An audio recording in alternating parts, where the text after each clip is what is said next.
विकास वाहतूक संघटनेचा संस्थापक सचिव आणि संघटनेचे संस्थापक अध्यक्ष माननीय नामदार श्री तुषार साहेब यांच्या नेतृत्वामध्ये ही संघटना चालू आहे। जिल्हा प्रशासन असेल, CP ऑफिस असेल, प्रादेशिक परिवहन अधिकारी असेल, यांना वेळोवेळी म्हणजे जवळपास 10 ते 12 वेळेस पत्रव्यवहार केलेला आहे, परंतु यामध्ये आमच्या कुठल्याच मागण्या पूर्ण होत नाही। 4 तारखेला मी आमरण उपोषणाची हाक दिली आणि त्यानुसार मी काल 4 तारखेला आमरण उपोषणाला जिल्हाधिकारी कार्यालय समोर बसलेला आहे।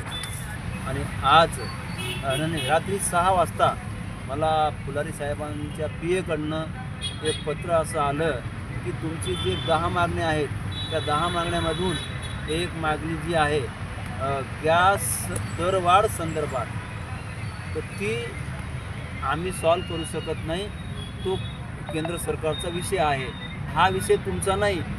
तुम्ही ते पंप कोणाच्या अंडरमध्ये चालतात, एक।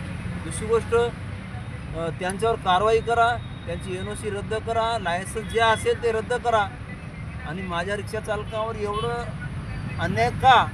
घरचे गॅस 14 किलो मागे 60 रुपये वाढवता, रिक्षा चालकांचे LPG ऑटो गॅस लिटर मागे तुम्ही 61 रुपये आहे, तर तुम्ही प्लस 35 म्हणजे टोटल 65 म्हणजे टोटल तुम्ही 125 नेताय। हे रिक्षा चालकांना परवडेल काय?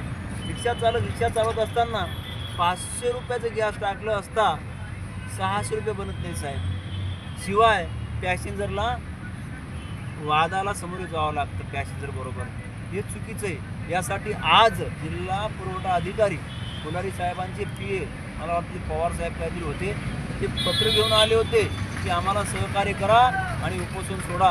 मी त्यांना सांगितलं, साहेब तुम्ही एक पत्र घेऊन येशाल, मी ते पत्र स्वीकारणार नाही।